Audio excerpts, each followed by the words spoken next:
Welcome back to the third session of electrostatics. Friends, in the last class we discussed the charge, the definition of the charge and the properties of the charge. While defining the charge, we said that charge is a physical quantity which experiences a force. Today we are discussing in detail that word called force. Suppose if I consider two charges, henceforth these charges are considered as point charges or named as point charges. Let me call it as Q1 and Q2, and they are separated by a distance of R. You can take D also. Suppose if these two charges are separated by a distance R, Q1 will exert a force on Q2 and Q2 also exert a force on Q1. So before going in detail, let me explain how this charge will exert a force on this charge Q2. This concept was explained by Augustin D. Coulomb in 1785 in his statement saying that the magnitude of electrostatic force of attraction or repulsion between 2 point charges is directly proportional to the product of magnitude of two charges. Here he used the word called electrostatic force of attraction or repulsion. Why he used the word called attraction or repulsion? While studying the properties of electric charges, we came to know that there are two types of charges, namely positive charge and negative charge. Positive charge, that means like charges repel each other and unlike charges attract each other. So that means what? In electrostatic force itself is of two kinds, that is attractive force as well as a repulsive force. That is why the magnitude of electrostatic force of attraction or repulsion between 2 point charges, it may be attractive, it may be repulsive. That is why the magnitude of electrostatic force of attraction or repulsion between 2 point charges is directly proportional to the product of magnitude of, because charge is scalar quantity. That is why magnitude of two charges and inversely proportional to the square of the distance between them, and the force is always acting along the line joining the two charges. Let us symbolize the statement. So if you want to symbolize the statement, let me give one by one. First says that the force is directly proportional.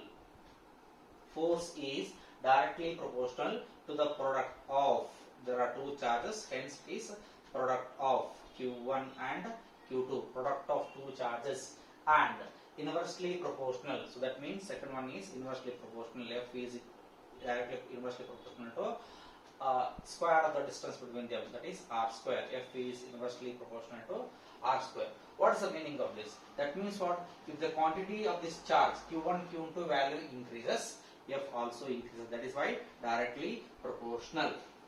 If the distance between those two charges decreases, F increases. That means inversely proportional. If this decreases, this increases. If this increases, this decreases. So that is why it is inversely proportional, because it obeys inverse square law. Then if I merge both the concepts, I will get F is directly proportional to product of two charges Q1, Q2 divided by square of the distance between them, that is R square. Then if I remove this proportionality by a constant, then I can write here F is equal to K into Q1, Q2 divided by R square. What is this K here? Where K is called Coulomb's constant, since it is used in Coulomb's law, so hence it is called as Coulomb's constant or electrostatic constant or electrostatic constant. Suppose if these two charges are kept in space or in vacuum, then the value of K is given by K is equal to 1 by 4 pi epsilon naught. K is equal to 1 by 4 pi epsilon naught. 4 is a constant, pi is also a constant, and the epsilon naught is called as absolute permittivity or permittivity of the free space. Epsilon is given by absolute permittivity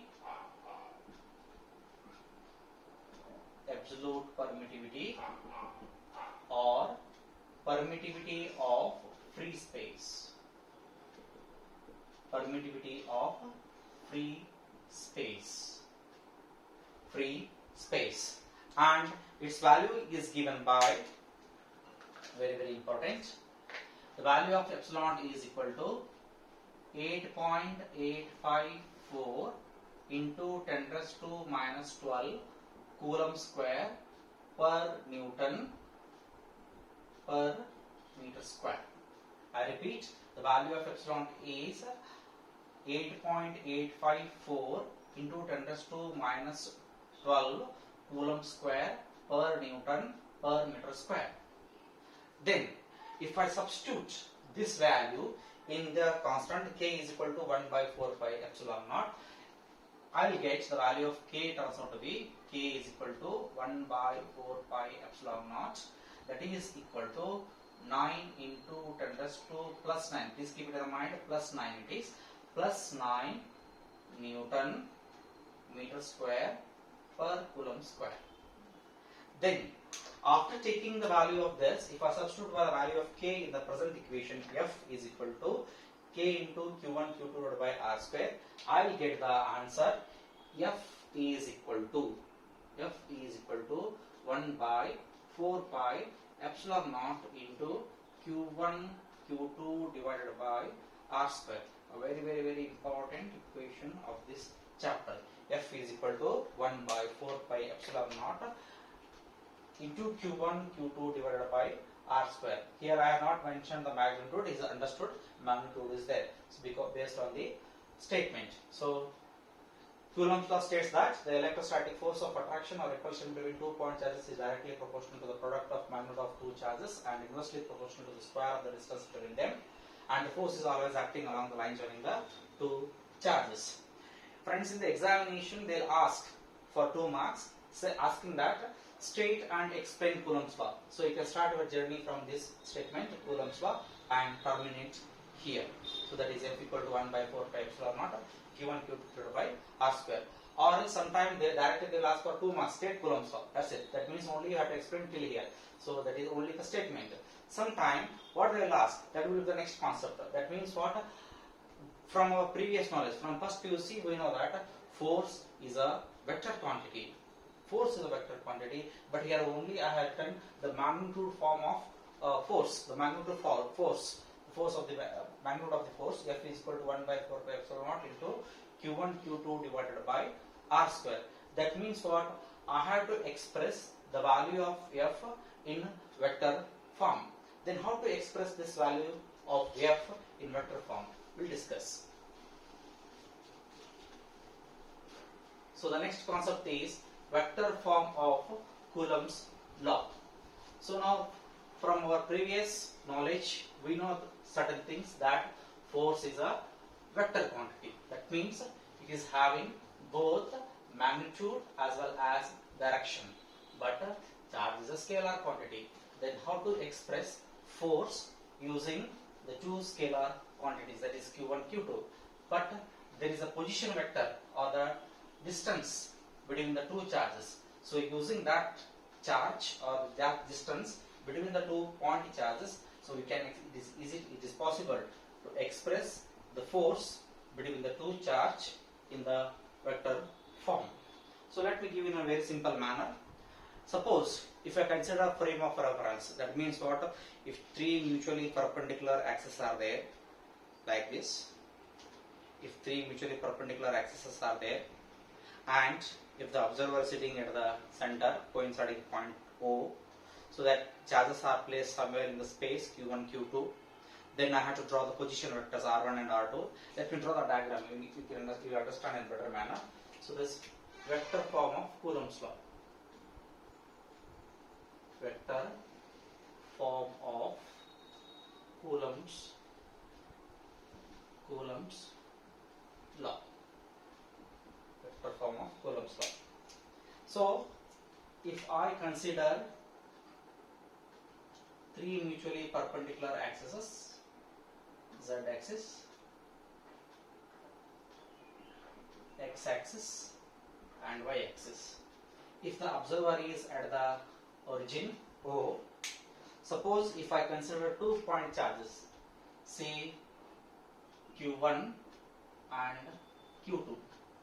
And if I draw the position vectors with respect to the observers, Q1 is placed at a distance of say R1 from the observer. Q2 is also placed at a distance of say R2 from the observer. Then Q1 is exerting a force on Q2 and vice versa. Then if I join these two, this distance will turn out to be R12 or R21. You can write in any manner. So R12 is equal to R1 minus R2, or R21 is equal to R2 minus R1. That I will explain afterwards. Suppose if charge Q1 exerts a force on Q2, the direction of the force will be in this direction. So that means what? This is the direction of force, and this force is experiencing force due to this one. So this can be written as F21, force on 2 due to 1. So F21. So if I take this direction, then it becomes F12. F12 means what? Force on 1 due to 2. So now let me explain the vector form of Coulomb's law. So now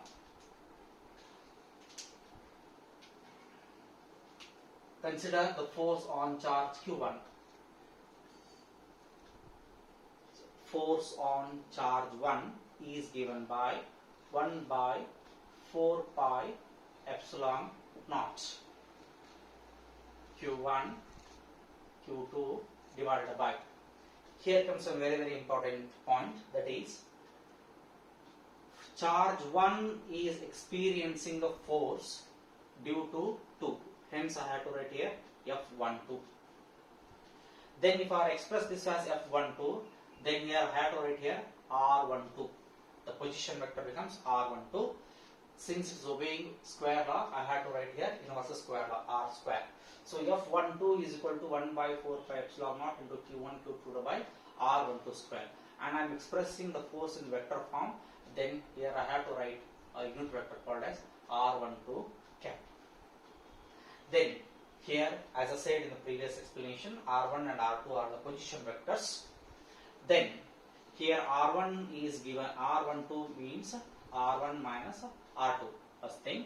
Second thing is R12 is a unit vector. R12 is a unit vector, and its value is given by R12 cap is equal to R12 divided by magnitude of R1. Is one thing. Suppose if I want to express the position or the distance between the charge Q1 and Q2 R12 in terms of R21, that also I know, that is R21 is equal to R2 minus R1. Simply as you wrote here R12 equal to R1 minus R2, so I can write here R2 minus R21 is equal to R2 minus R1. In this case, I will take minus sign outside. If we take minus sign outside, then it becomes like this. This becomes minus R2, minus taken outside, this becomes plus, then becomes R1. Then continue, R21 is equal to, anyway minus sign is taken outside, minus sign. Then if you rearrange the terms, it becomes R1 minus R2. So R21 is equal to, look at this, R1 minus R2 means what? R12. So like write that one, R12. Then keep this minus sign. That means what? The distance between the two charges Q1, Q2, R21 is equal to minus R12 or R12 equal to minus R21. So we can either way you can express. Suppose if I want to express the force on 2 due to 1, so I can express here like this. The force on charge 2 due to 1 is given by 1 by 4 pi epsilon naught into Q1 Q2 divided by R21 square into R21 cap. Then in the present force case, I want to replace this position by the word called R12. Suppose if I change R12 by R21 or R21 by R12, you can change either here or here, it's up to you. So you can change anywhere. Suppose if I change here, what happens? So let me write that one. So that is equal to F21 is equal to 1 by 4 pi epsilon naught into Q1 Q2 divided by R12 square into, now I am expressing R21 as R12 but already I know that the distance is now minus sign, so it is right here minus sign. Then if I take this outside, then it becomes F21 is equal to minus 1 by 4 pi epsilon naught into Q1 Q2 divided by R12 square into R12 cap. I have taken this minus sign outside. So if I take this minus sign outside, apart from this minus sign, you get the term 1 by 4 pi epsilon naught Q1 Q2 divided by R12 square into R12 cap, exactly equal to F12. So if I write this, then I can write here very happily F21 is equal to minus F12. Look at this. If I take this statement, it goes like this. It says like this. Two forces are there, F21 and F12. They are equal. There is an equal to sign here. They are equal. First thing. Second thing is, this is with positive sign, this is with a negative sign. That means they are opposite. Two forces are there, they are equal and opposite. That means which law it obeys? It obeys Newton's third law. So that means what? Two forces are there, they are equal and opposite forces. Hence it obeys. That means what? It means what? Coulomb's law obeys Newton's third law of motion. Third law of motion is one thing. Then the next concept is, here we have a vector form of Coulomb's law, that is F is equal to 1 by 4 pi epsilon naught Q1 Q2 divided by R12 square into R12 cap. In the examination, again they will ask, express Coulomb's law in vector form and explain the terms. If they ask, only we have to write this one, not this, only this part. This is the expression for the Coulomb's law in vector form. Vector F is equal to 1 by 4 pi epsilon naught Q1 Q2 divided by R12 square into R12 cap. Explain the terms. Explaining means what? Epsilon naught, absolute permittivity or permittivity of the free space. Q1 Q2 are the 2 point charges. R12 is the distance between the 2 point charges. R12 cap is the unit vector. That's it. So you have to expect only this much. But if I go in detail, so by only concentrating on the value of Q1 and Q2, what will be the force? So let me give case 1 and case 2. Let me go with the special cases. Case 1. In the case 1, suppose if the product Q1 Q2 is greater than 0, what is the nature of force? That I have to calculate. That means they are asking, suppose if the product Q1 Q2 is greater than 0, what is the nature of force between the 2 point charges Q1 and Q2? That you have to explain, or that you have to identify. Let us say here Q1 Q2 are, if I multiply, the value is greater than 0. If it is greater than 0 means what? It is positive value. That means if I multiply these two values Q1 and Q2, I will get a positive value. That means in what condition we will get a positive value? Suppose if I multiply plus Q and plus Q, I will get a plus Q1 Q2. Suppose if I multiply minus Q1 and minus Q2, I will get a plus Q1 Q2. Again product will be plus. Look at the polarity of these two charges after multiplication. So positive positive, negative negative. Both are like charges. So like charges means what? What they will do? They repel each other. That means what? The nature of force between the 2 point charges when the product is Q1 Q2 is greater than 0 is repulsive. That means if 2 point charges are there, Q1 Q2, Q1 is here, Q2 is here, they are like this, then the force is acting in this direction. This is F21, this is F12, like this, in this way. So they repel each other. In the second case, case 2 says, what is the nature of force if Q1, Q2 less than 0? Very simple. Already understood the first concept. The second concept is very easy. Say take the same cases here. Then when I'll get Q1, Q2 is less than 0. Less than 0 means what? It is a negative value. The product is negative value. When will we get the negative value? After multiplying. Suppose if either of the charge is either positive or negative. In that case, I'll get the less than value. That is, say minus Q is multiplied with plus Q2. Then I'll get a minus Q1, Q2, or reverse the value. Q1 is here, Q2 is here with a minus sign, then I'll get a negative value Q1, Q2. So now it is very clear, that is that. So one is positive, another is negative. They are not of same kind, hence we can say that they attract each other. So that means what here? Attraction means for 2 point charges are there. Q1 is here, Q2 is here, and they are separated by distance, say R. Then they are attracting like this. This is F1, 2, this is F2, 1. So they are attracting each other. So in the examination for 1 mark they will ask, what is the nature of force between the 2 point charges if the product is less than 0 or greater than 0? If it is greater than 0, repulsive force. If it is less than 0, attractive force. That's it. Thank you.